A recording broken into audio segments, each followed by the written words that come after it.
إن الحمد لله نحمده ونستعينه ونستغفره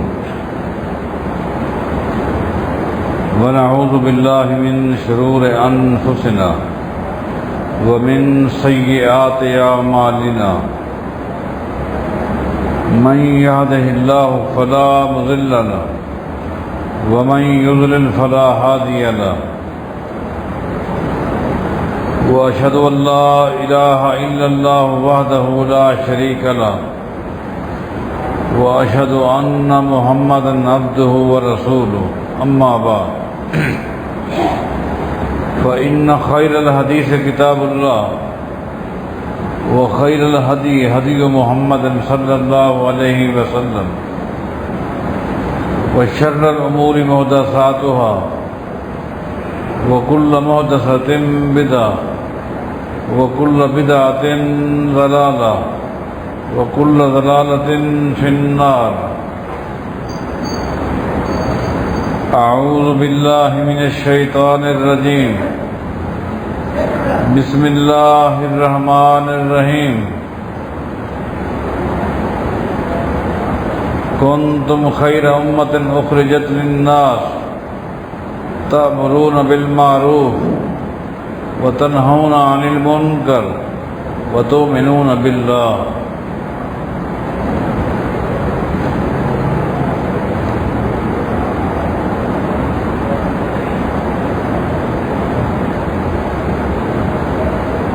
علامہ البانی رحمہ اللہ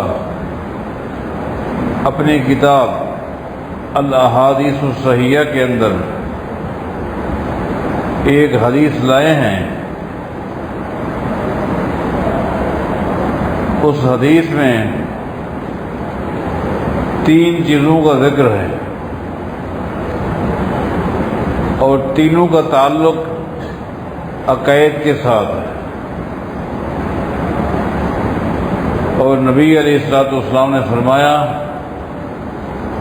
ان تینوں چیزوں میں سے کسی چیز کا ذکر بھی تمہارے سامنے ہو تو انتہائی محتاط رہنا ہے. ذرے کے برابر بھی لغزش ہو گئی، بے احتیاطی ہو گئی اور غیر محقق گفتگو ہو گئی تو اب عقیدے کے برباد ہونے کے خطرات ہیں.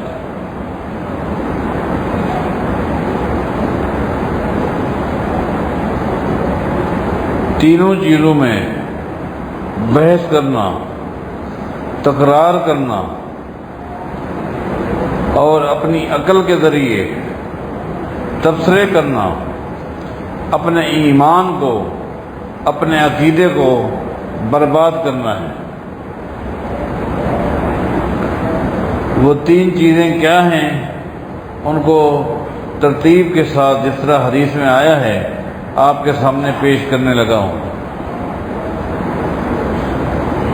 پہلی چیز نبی علیہ السلام فرماتے ہیں اذا ذکر اصحابی فامسکوا. لوگوں، قیامت تک آنے والوں، سن لو. اذا ذکر اصحابی فامسکوا. جب تمہارے سامنے میرے صحابہ کا ذکر ہے یا صحابہ میں سے کسی بھی صحابی کا تذکرہ ہے تو اپنی زبانوں پر کنٹرول کرنا ہے. ان کے کردار کے حوالے سے،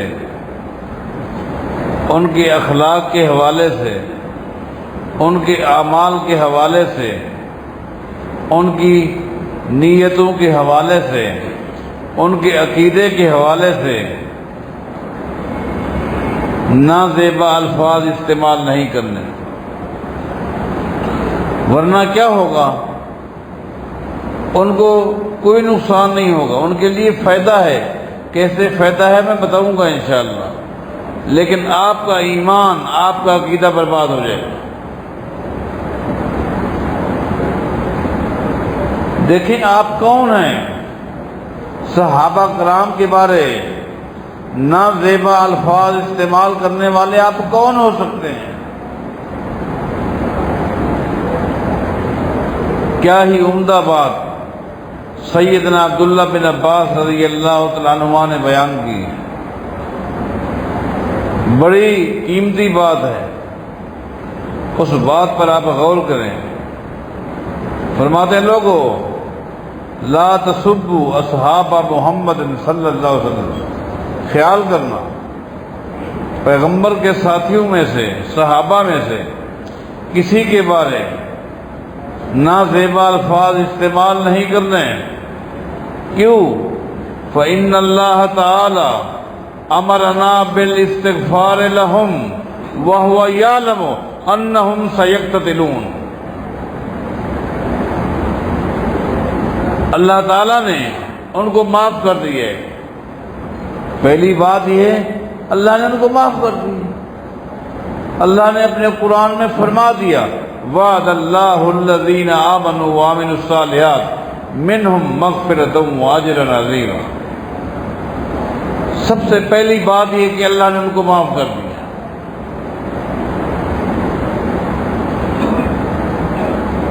اور انسانوں کو حکم دیا ہے کہ میں نے ان کو معاف کر دیا ہے، تم نے بھی کیا کرنا ہے؟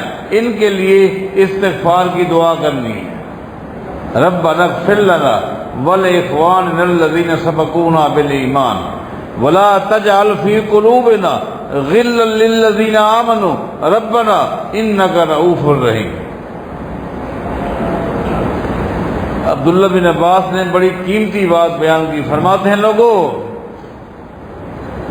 نبی علیہ الصلوۃ والسلام کی امت میں صحابہ کرام یہ وہ واحد جماعت ہے جس جماعت کو اللہ نے معاف کر دی ہے۔ ایک بار خالی معاف ہی نہیں کیا بلکہ ان کو رضوان کے، اپنی رضامندی کے تمغے بھی ادا کر دیے۔ والسابقون الاولون من المہاجرین والانصار والذین اتبعوهم بإحسان رضی اللہ عنہم ورضوا لقد رضی اللہ عن المؤمنین اذ یبایعونک تحت الشجرہ فعلم ما فی قلوبہم فانزل السکینۃ علیہم واصابہم فتحا قریبا۔ اللہ نے ان کو معاف کر دیا، اللہ ان سے راضی ہو گیا، اللہ ان سے راضی ہو گیا۔ اللہ نے اپنی کلام کے ذریعے بھی ان کو بتا دیا کہ میں نے تمہیں معاف کر دیا۔ اپنے پیغمبر کی زبانی بھی اللہ نے بیان کر دیا۔ نبی علیہ السلام فرماتے ہیں او بدر والو، او بدر والو، تم وہ خوش نصیب لوگ ہو، تم وہ خوش نصیب ہو بدر والو، اللہ نے محبت کی نگاہ سے تمہیں دیکھا اور اللہ نے بتایا لقد غفرت لکم، او بدریو میں نے تمہیں معاف کر دیا۔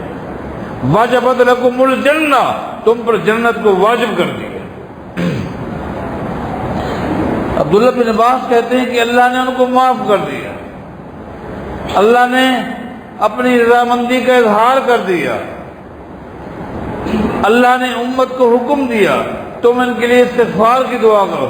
وَهُوَ يَعْلَمُ أَنَّهُمْ سَيَقْتَتِلُونَ، جبکہ اللہ عالم الغیوب ہے، علام الغیوب ہے، اللہ عالم الغیب ہے۔ اللہ جانتا تھا، اللہ کے علم میں یہ بات تھی کہ ان کے درمیان اختلافات بھی ہوں گے، اللہ جانتا تھا ان کے درمیان لڑائیاں بھی ہوں گی، ناراضگیاں بھی ہوں گی، اللہ جانتا تھا ان کے اندر تقسیم بندی بھی ہو جائے گی، اس کے باوجود بھی اللہ نے ان کو معاف کر دیا، جاننے کے باوجود تم کون تبصرہ کرنے والے؟ یا تو کہو اللہ کے علم میں نہیں تھا، یا تو اللہ کو عالم الغیب نہ مانو کہ اللہ کو پتہ نہیں تھا انہوں نے پیغمبر کے بعد اختلاف بھی کرنا ہے۔ نبی علیہ السلام کی زندگی میں صحابہ کرام سے غلطیاں ہوئیں، وہ معصوم نہیں تھے، وہ مغفور تھے۔ معصوم انبیاء کی ذات ہے، صحابہ معصوم نہیں ہیں، مغفور ہیں، مغفور ہیں۔ اللہ نے معاف کر دیا، یا تو یہ عقیدہ بناؤ. اللہ کو پتہ نہیں تھا ان کے درمیان اختلافات ہونے والے ہیں، گروہ بندی بھی ہو جائے گی، تقسیم بھی ہو جائے گی، لڑائیاں بھی ہوں گی، اللہ کو پتہ نہیں تھا، یہ تو کہو. اگر یہ نہیں کہہ سکتے، یقیناً نہیں کہہ سکتے، تو پھر مانو وَهُوَ يَعْلَمُ أَنَّهُمْ سَيَقْتَتِلُونَ. اللہ کو ان تمام باتوں کا علم تھا، اس کے باوجود بھی اللہ نے فرمایا میں نے ان کو معاف کر دیا. اپنے پیغمبر کی زبانی فرما دیا. نبی علیہ السلام فرماتے لوگوں لن يدخل النار رجل ممن بایا تحت الشجرہ. لوگوں سنو، بیت الرضوان صلح حدیبیہ کے موقع پر درخت کے نیچے جن لوگوں نے میرے ہاتھ پہ بیعت کی ہے، اللہ نے بتا دیا ہے ان میں سے کوئی ایک بھی جہنم میں نہیں جائے گا، جہنم میں نہیں جائے گا. لن يدخل النار، ان میں سے کوئی ایک بھی جہنم میں نہیں جائے گا. کس نے فرمایا؟ پیغمبر نے. کون ہے پیغمبر؟ ناطق وحی، وما ينطق عن الهوى ان هو الا وحی. اللہ نے باوجود جاننے کے فرما دیا میں نے ان کو معاف کر دیا.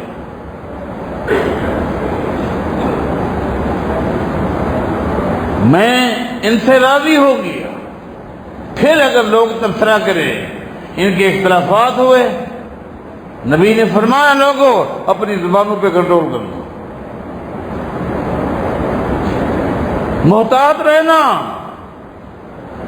یہ مغفور جماعت ہے، مغفور، جس جماعت کو اللہ نے معاف کر دیا،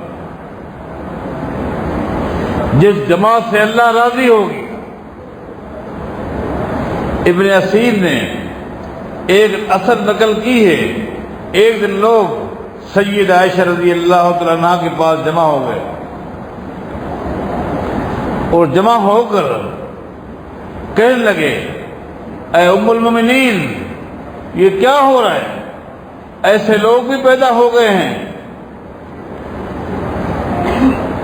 ایسے لوگ بھی اسلام میں داخل ہو رہے ہیں جو صحابہ کرام کے اوپر تبصرے کرتے ہیں، خاص طور پر سیدنا ابو بکر صدیق، سیدنا عمر بن خطاب کی ذات کے بارے غلیظ جملے استعمال کرتے ہیں، گھٹیا جملے استعمال کرتے ہیں، ان کی کردار کشی کرتے ہیں. یہ کیا ہو رہا ہے؟ ایسا کیوں ہو گیا؟ لوگوں نے کس کے آگے اپنے جذبات کا اظہار کیا؟ ام المومنین سید عائشہ رضی اللہ تعالیٰ عنہ کیا. قربان جائیں سید عائشہ رضی اللہ تعالیٰ عنہ نے کیا جواب دیا؟ فرماتی ہیں ما تعجبون من ھذا، ما تعجبون من ھذا، اس بات میں تعجب کیا ہے؟ تعجب کیوں کرتے ہو؟ حیران کیوں ہوتے ہو؟ سن لو انقطع عنہم العمل، صحابہ کرام دنیا سے چلے گئے، ابو بکر صدیق دنیا سے چلا گیا، عمر بن خطاب دنیا سے چلا گیا. جب تک دنیا میں تھے یہ اعمال کرتے تھے، نمازیں پڑھتے تھے، روزے رکھتے تھے، حج کرتے تھے، جہاد کرتے تھے، اچھے اچھے کام کرتے تھے. فرشتے اعمال بھی لکھتے تھے، ثواب بھی لکھتے تھے. غور کرنا، فرشتے صحابہ کرام کے اعمال بھی لکھتے تھے اور ان اعمال کا اجر اور ثواب بھی لکھتے تھے. جب صحابہ دنیا سے چلے گئے انقطع عنہم العمل، عمل منقطع ہو گیا. اب فرشتے عمل نہیں لکھ رہے، لیکن فَأَحَبَّ اللَّهُ تَعَالَى اللہ ينقطع عنہم الاجر، اللہ یہ چاہتا ہے صحابہ کا عمل تو منقطع ہو جائے لیکن اجر و ثواب منتقل نہ ہو. اجر و ثواب جاری رہے. لوگ قیامت تک صحابہ کے بارے بکواس کرتے رہیں گے، غلیظ جملے استعمال کرتے رہیں گے، ان کے بدلے فرشتے اللہ کے حکم سے صحابہ کے نامہ اعمال میں اجر و ثواب لکھتے رہیں گے. اور قیامت کے دن یہ بکواسات کرنے والے، صحابہ کو بھونکنے والے، صحابہ کے بارے غلیظ جملے استعمال کرنے والے جب آئیں گے، یہ وہ بد نصیب ہیں جن کے بارے نبی علیہ السلام نے فرمایا تھا ان کی نیکیاں تقسیم ہو جائیں گی اور گناہ ان کے کندھے پر رکھ کر ان کو جہنم میں ڈالا جائے گا.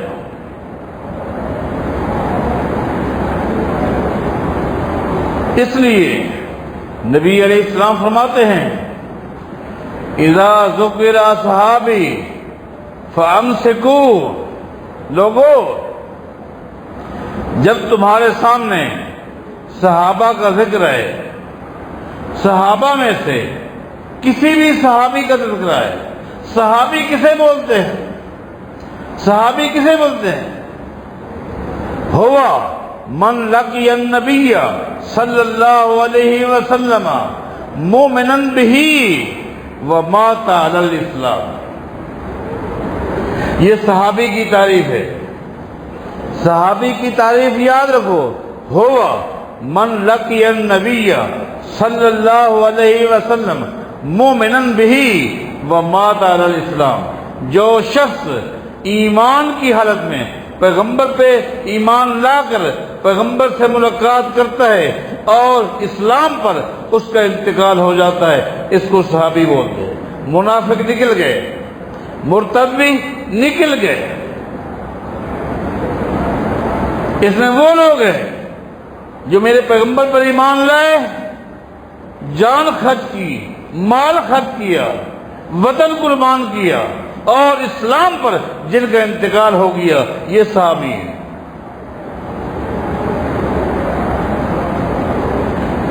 جو میں نے آیت پڑھی تھی کہ وعد اللہ الذین آمنوا وعملوا الصالحات منہم مغفرۃ واجرا عظیما، اللہ تعالیٰ نے صحابہ کی جماعت کے ساتھ وعدہ کیا ہے. اللہ فرماتا ہے میں نے تمہیں معاف کر دیا.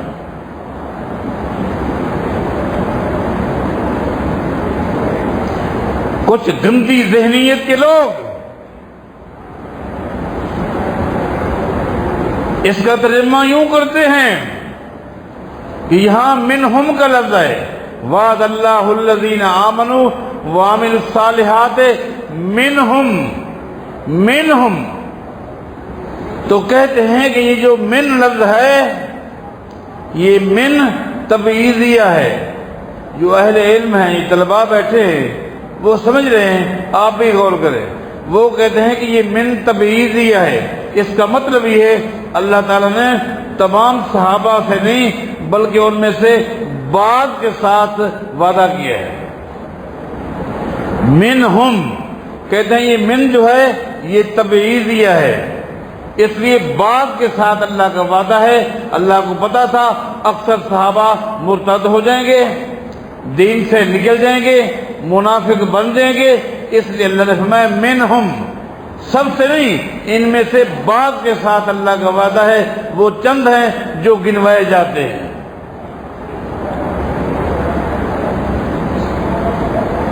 لیکن نوٹ کر لیجئے یہ ترجمہ غلط ہے، یہ معنی غلط ہے، یہ مفہوم غلط ہے. یہ ان کے جاہل ہونے کی دلیل ہے، جاہل مرکب ہونے کی دلیل ہے کہ من کو من تبعیضیہ کہہ رہے، جبکہ یہ من بیانیہ ہے، من تبعیضیہ نہیں ہے، من بیانیہ ہے، بیان جنس ہے. یعنی اللہ تعالیٰ تمام صحابہ من حیث الجنس، تمام صحابہ سے اللہ تعالیٰ نے رضامندی، اغفار کا، مغفرت کا وعدہ کر لیا. اگر یہ گندی ذہنیت کے لوگ من کو کہیں گے کہ یہ من تبعیضیہ ہے، آئیے اسی طرح کا ایک اور مقام قرآن کریم میں سے میں آپ کو پڑھ کے سناتا ہوں، یہ اس کا ترجمہ اس طرح کر کے دکھلا دیں. اللہ تعالیٰ سورہ حج میں فرماتا ہے فَاجْتَنِبُوا الرِّجْسَ مِنَ الْأَوْثَانِ، فَاجْتَنِبُوا الرِّجْسَ مِنَ الْأَوْثَانِ، اوثان سے پہلے کیا ہے؟ یہ من ہے۔ فَاجْتَنِبُوا الرِّجْسَ مِنَ الْأَوْثَانِ، اس کا معنی جو صحیح ہے وہ یہ ہے، اللہ فرماتا ہے لوگوں جتنے بھی بت ہیں یہ سب پلید ہیں۔ اوثان وثن کی جمع ہے، وثن بت کو کہتے ہیں۔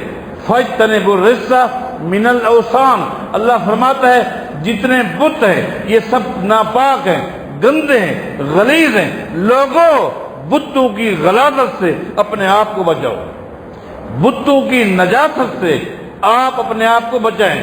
اگر من کا معنی اگر آپ تبعیضیہ کریں گے جس طرح وہ وہاں سے آتا ہے تو پھر اس کا معنی تو یہ بنے گا فَاجْتَنِبُوا الرِّجْسَ مِنَ الْأَوْثَانِ، پھر اس کا مطلب یہ بنے گا اللہ فرماتا ہے سارے بت پلید نہیں ہوتے، گندے نہیں ہوتے، کچھ بت اچھے ہیں، کچھ بت ناپاک ہیں۔ جو ناپاک بت ہیں ان سے بچو، جو پاک ہیں وہ پاک ہیں۔ پھر بتوں کو تقسیم کرنا ہوگا۔ اور میں یہ سمجھتا ہوں جنہوں نے من کو وہاں میں نے تبعیضیہ کہا ہے، در حقیقت یہ وہ بدبخت ہو سکتے ہیں جو بتوں کے پجاری ہیں، مشرکانہ قید ہیں۔ ورنہ ترجمہ کرو فَاجْتَنِبُوا الرِّجْسَ مِنَ الْأَوْثَانِ، پھر ترجمہ کرو کہ جو ناپاک بت ہیں، اس کا مطلب یہ ہو کہ من تبعیضیہ ہے تو مانا سارے بت پلید نہیں ہیں، کچھ پاک ہیں کچھ پلید ہیں۔ جو پلید بت ہیں ان سے بچو، جبکہ وہاں بھی من بیانیہ ہے، یہاں بھی من بیانیہ ہے۔ وہاں بھی اللہ بتانا چاہتا ہے من حیث الجنس سارے بت پلید ہیں، من حیث الجنس تمام بت پلید ہیں، لہذا بتوں کی گندگی سے اپنے آپ کو بچاؤ۔ یہاں بھی اللہ تعالیٰ فرماتا ہے تمام صحابہ من حیث الجماع، ان سب کے ساتھ میرا وعدہ ہے میں نے ان کو معاف کر دیا۔ جس جماعت سے اللہ راضی، اللہ تعالیٰ بخشش کے وعدے فرما دے، ان کے بارے محتاط رہو۔ اذا ذکر اصحابی فامسکوا، یہ حدیث کا پہلا حصہ ہے۔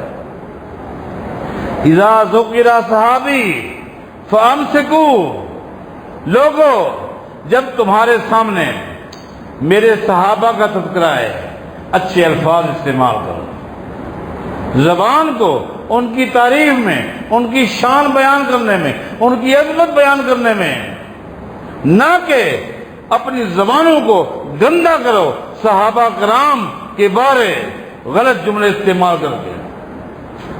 اپنے آپ کو گندا کرو گے، اپنی زبانوں کو گندا کرو گے، صحابہ کی ذات پر کوئی اثر نہیں پڑے گا۔ دوسری چیز آپ غور کریں کہ صحابہ کو نبی علیہ السلام نے پہلے بیان کیا کہ جب میرے صحابہ کا ذکر ہے اپنے اوپر کنٹرول کرو، محتاط گفتگو کرو۔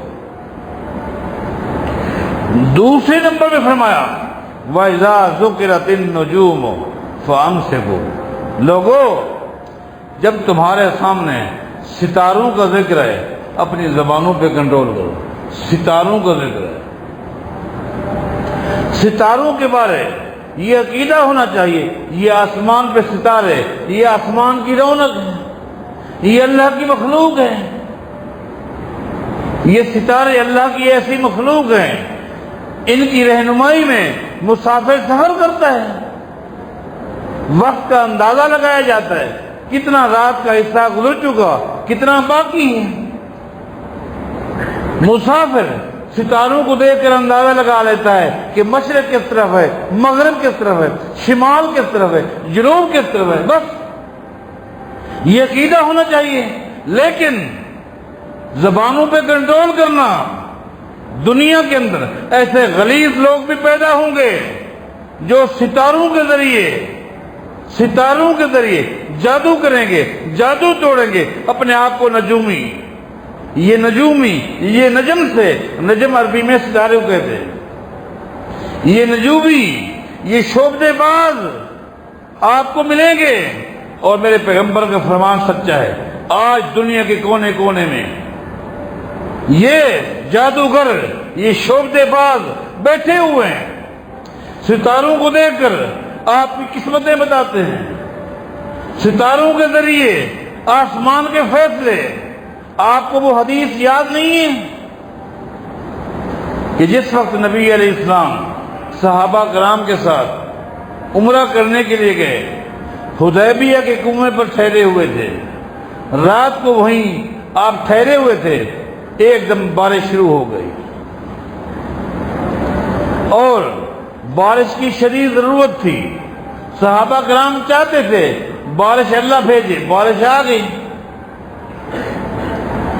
بارش کے بعد صحابہ کرام، حدیث میں آتا ہے، اس حدیث کی اصل صحیح بخاری میں ہے، جب بارش ہو گئی صحابہ کرام صبح کی نماز کے وقت جب جمع ہوئے، دیکھا نبی علیہ السلام زاروں قطار رو رہے ہیں۔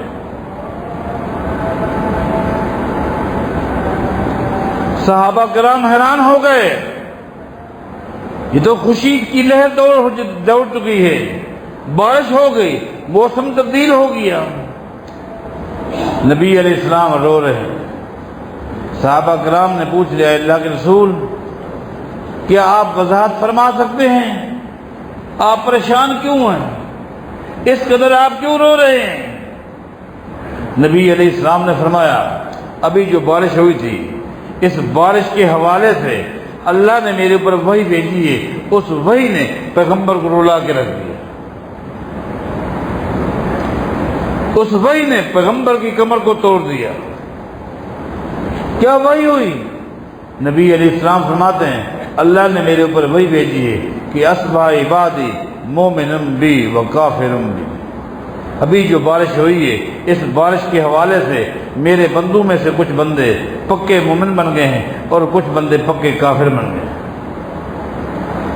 فَأَمَّا مَنْ قَالَ مُطِرْنَا بِفَضْلِ اللَّهِ تَعَالَى فَهُوَ مُؤْمِنٌ بِي وَكَافِرٌ بِالْكَوَاكِبِ۔ اے میرے پیغمبر، جب بارش ہو رہی تھی کچھ بندے کہہ رہے تھے اللہ کی رحمت آ گئی، اللہ نے فضل کر دیا، بارش کی ضرورت تھی، اللہ نے بارش کو بھیج دیا، اللہ نے مہربانی فرمائی۔ یہ وہ لوگ ہیں جن کا ایمان میرے ساتھ اور پختہ ہو گیا، پختہ ہو گیا، پختہ ہو گیا۔ وَأَمَّا مَنْ قَالَ مُطِرْنَا بِنَوْءِ كَذَا وَكَذَا۔ اے میرے پیغمبر، جب بارش ہو رہی تھی تو کچھ بندے ایسے بھی تھے جو کہہ رہے تھے کہ جب آسمان پر ثریا ستارہ آتا ہے تو بارش ہو ہی جاتی ہے، یہ پکے کافر بن گئے، جنہوں نے بارش کو منسوب کر دیا ثریا ستارے کی طرف اور کہا کہ ویسے جب بھی ثریا ستارہ آسمان پر آتا ہے تو بارش ہو ہی جاتی ہے، جنہوں نے یہ جملہ کہا وہ پکے کافر بن گئے۔ ستاروں کے حوالے سے اپنی زبانوں پہ کنٹرول کرنا، نجومیوں کے پاس مت جاؤ، یہ شعبدہ باز ہیں، یہ جادوگر ہیں، یہ جہنمی ہیں، یہ کافر ہیں، اپنے عقیدے کو برباد مت کرو۔ اذا ذکرت النجوم فامسکوا، فرمایا لوگو جب ستاروں کا ذکر ہے اپنی زبان پہ کنٹرول کرو، بس اتنا کافی ہے، یہ اللہ تعالیٰ کی مخلوق ہے، آسمان کی رونق ہے، رات کا اندازہ ہو جاتا ہے، مسافر رہنمائی لے لیتا ہے، بس مزید آگے بڑھو گے عقیدہ برباد ہو جائے گا، ایمان تباہ ہو جائے گا۔ اور تیسری چیز نبی علیہ السلام فرماتے ہیں، اذا ذکر، اور لوگو اذا ذکر، جس وقت تمہارے سامنے ذکر ہے القدر، اذا ذکر القدر، جب تقدیر کا مسئلہ تمہارے سامنے ہے، تقدیر کا مسئلہ، فامسکوا، اپنی زبانوں پہ کنٹرول کرو۔ تقدیر کے مسئلے میں بس اتنا ہے، تقدیر اللہ کے علم کا نام ہے، مخلوق جو کچھ کر رہی ہے، جو کچھ کرے گی اللہ کو معلوم ہے، اللہ کے علم سے باہر کوئی چیز نہیں، کوئی ایسا کام نہیں جو لوگ کرتے ہوں اور اس سے پہلے اللہ کے علم میں وہ چیز نہ ہو، یہ تقدیر ہے۔ تقدیر اللہ کے علم کا نام ہے. اللہ نے اپنے علم کو، خالق اور مخلوق میں فرق ہے. ہمارے سامنے جب کوئی بندہ کام کرتا ہے ہمیں اس کے کام کا علم ہو جاتا ہے. ہمارے سامنے جب آدمی گفتگو کرتا ہے ہمیں اس کی گفتگو کا اندازہ ہو جاتا ہے. لیکن خالق اور مخلوق میں یہ فرق ہے کہ اللہ تعالیٰ خالق ہے. اللہ تعالیٰ نے اپنے اس علم کو زمین و آسمان کی وجہ سے 50,000 سال پہلے اپنے پاس اپنے قلم سے خود لکھ دیا. ہمارے سامنے جب کوئی کام کرے گا ہمیں علم ہو جائے گا. اس سے پہلے ہمیں علم نہیں ہوتا. لیکن اللہ نے اپنے اس علم کو کہ فلاں نے دنیا میں جانا ہے، کیا کرنا ہے کیا نہیں کرنا، اچھے اعمال کرنے ہیں برے اعمال کرنے ہیں، یہ اللہ کا علم ہے. اور اللہ کا جو علم ہے اس میں کوئی شک نہیں. اللہ نے اپنے اس علم کو مخلوق کے بارے جو رب کا علم تھا زمین و آسمان کی وجہ سے 50,000 سال پہلے اپنے عرش پر خود لکھ دیا. اتنا کافی. بس اس سے آگے بڑھو گے تقدیر کے مسئلے میں آگے بڑھو گے کہ یہ تو اللہ کا فیصلہ ہے. جب اللہ نے ہمارے بارے لکھ دیا کہ یہ جہنمی ہے تو ہم تو جہنمی والے کام کریں گے. اللہ نے اگر کسی کے بارے لکھ دیا کہ وہ جنتی ہے تو وہ جنتیوں والے کام کریں گے. اس میں ہمارا کیا قصور ہے؟ پھر جب اللہ نے فیصلہ لکھ دیا ہے تو قیامت دن حساب و کتاب کیوں ہوگا؟ جب اس طرح کی گفتگو کرو گے اپنا ایمان برباد کرو گے. یہی وجہ ہے سیدنا عبداللہ بن عمر رضی اللہ تعالیٰ عنہما کو جب ایک قوم کے بارے علم ہوا، ان کی عبادتیں، ان کی تلاوتیں، ان کے نماز، ان کے روزے، ان کی دینداری، عبداللہ بن عمر سنتے رہے. صحیح مسلم کی حدیث سنتے رہے. بیان کرنے والا بتاتا رہا ایک ایسی قوم ہے جو سچے مسلمان ہیں، کھرے مسلمان ہیں. ان کی تلاوتیں، اگر ان کی تلاوتوں کو دیکھو گے تم اپنی تلاوتوں کو معمولی سمجھو گے تو حقرون صلاتکم بصلاتہم. جب وہ نمازیں پڑھتے ایسے لمبے لمبے قیام ہیں، لمبے لمبے رکوع ہیں، لمبے لمبے سجود ہیں. ان کی نمازوں کو دیکھ کر تم اپنی نمازوں کو حقیر سمجھو گے. اس شخص نے بتایا دین پر مکمل عمل ہے، ہاں البتہ وہ تقدیر کو نہیں مانتے، تقدیر کو نہیں مانتے. اس طرح کے اشکالات وہ پیدا کرتے ہیں. عبداللہ بن عمر نے فرمایا جاؤ اس قوم کے پاس جاؤ اور اس قوم کو میرا سلام نہیں دینا. وہ اس قابل نہیں کہ عبداللہ بن عمر ان کو سلام بھیجے. ان کو جا کر کہہ دو اگر تم پوری قوم کے لوگ، پوری برادری کے لوگ، پورے علاقے کے لوگ اپنی ساری نمازوں کو، روزوں کو، تلاوتوں کو جمع کر کے یہ اپنی قوم میں سے کسی ایک آدمی کی کندھے پر رکھ لو، تب بھی تمام قوم کی نیکیاں اکیلا شخص لے کر بھی اس وقت جنت میں نہیں جائے گا جب تک تقدیر پر ایمان نہیں لے. تقدیر کا مسئلہ بھی بڑا حساس ہے، اس کے بارے بھی محتاط رہنا ہے. یہ حدیث تھی، اس حدیث کا خلاصہ آپ کے سامنے پیش کیے. اللہ عمل کی توفیق عطا فرمائے.